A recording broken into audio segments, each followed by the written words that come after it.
Assalamualaikum warahmatullahi wabarakatuh. Perkenalkan, nama saya Wade Siti Aulia. Saya dari Madrasah Aliyah As-Siddiq Tikep. Di video kali ini saya akan membawakan materi PKN tentang tugas Kementerian Negara Republik Indonesia, klasifikasi Kementerian Negara Republik Indonesia, dan lembaga pemerintahan non kementerian. Pertama, tugas Kementerian Negara Republik Indonesia. Keberadaan Kementerian Negara Republik Indonesia diatur secara tegas dalam Pasal 17 Undang-Undang Dasar Negara Republik Indonesia tahun 1945 yang menyatakan sebagai berikut. 1. Presiden dibantu oleh Menteri-Menteri Negara. B. Menteri-menteri itu diangkat dan diberhentikan oleh Presiden. Setiap menteri membidangi urusan tertentu dalam pemerintahan. Pembentukan, pengubahan, dan pembubaran kementerian negara diatur dalam undang-undang. Adapun urusan pemerintahan yang menjadi tanggung jawab Kementerian Negara yaitu sebagai berikut. A. Urusan pemerintahan yang nomenklatur kementeriannya secara tegas disebutkan dalam Undang-Undang Dasar Negara Republik Indonesia tahun 1945. Meliputi urusan luar negeri, dalam negeri, dan pertahanan. Urusan pemerintahan yang ruang lingkupnya disebut dalam Undang-Undang Dasar Negara Republik Indonesia tahun 1945 meliputi urusan agama, hukum, keuangan, keamanan, dan lain-lain. Urusan pemerintahan dalam rangka penjaman, koordinasi, dan sinkronisasi program pemerintahan meliputi urusan perencanaan pembangunan nasional, aparatur negara, kesekretarian negara, badan usaha milik negara, dan lain-lain. Berdasarkan Peraturan Presiden Negara Republik Indonesia Nomor 7 Tahun 2015 tentang Organisasi Kementerian, Kementerian Negara Republik Indonesia dapat diklasifikasikan berdasarkan urusan pemerintahan yang ditangani.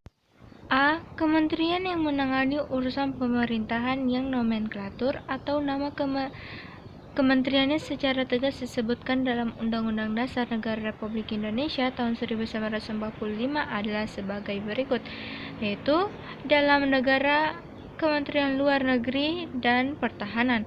Kementerian yang mempunyai tugas penyelenggaraan urusan tertentu dalam pemerintahan untuk membantu Presiden dalam menyelenggarakan pemerintahan negara dengan upaya pencapaian tujuan kementerian sebagai bagian dari tujuan pembangunan nasional. Kementerian yang menangani urusan pemerintahan yang ruang lingkupnya disebutkan dalam Undang-Undang Dasar adalah Kementerian Agama, Hukum dan Hak Asasi Manusia, Keuangan, Pendidikan dan Kebudayaan, Riset Teknologi dan Pendidikan Tinggi, Kesehatan, Sosial, Ketenagakerjaan, Perindustrian, Perdagangan, Energi dan Sumber Daya Mineral, Pekerjaan Umum dan Perumahan Rakyat, Perhubungan, Komunikasi dan Informatika, Pertanian, Lingkungan Hidup dan Kehutanan, Kelautan dan Perikanan, Kementerian Desa, Pembangunan Daerah Tinggal dan Transmigrasi, Kementerian Agraria dan Tata Ruang. Kementerian yang mempunyai tugas penyelenggaraan bantuan Presiden dalam menyelenggarakan pemerintahan negara serta menjalankan fungsi perumusan dan penetapan kebijakan di bidangnya. Koordinasi dan sinkronisasi pelaksanaan kebijakan di bidangnya, pengelola milik negara yang menjadi tanggung jawabnya dan pengawasan atas pelaksanaan tugas di bidangnya.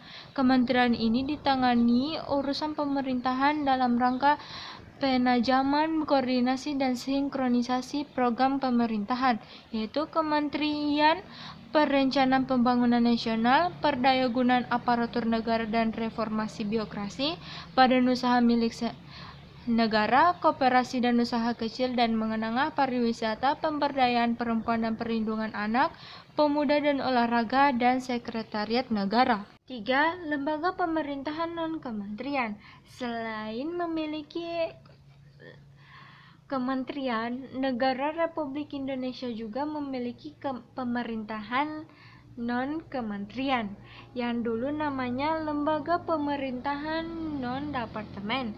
Lembaga pemerintahan non-kementerian merupakan lembaga pemerintahan yang dibentuk untuk membantu presiden dalam melaksanakan tugas pemerintahan tertentu. Lembaga pemerintahan non-kementerian berada di bawah presiden dan bertanggung jawab langsung kepada presiden melalui menteri atau pejabat menteri yang terkait. Nah, itu dulu ya yang saya dapat sampaikan. Kalau ada yang kurang, mohon dimaafkan. Wabillahi taufiq wal hidayah. Wassalamualaikum warahmatullahi wabarakatuh.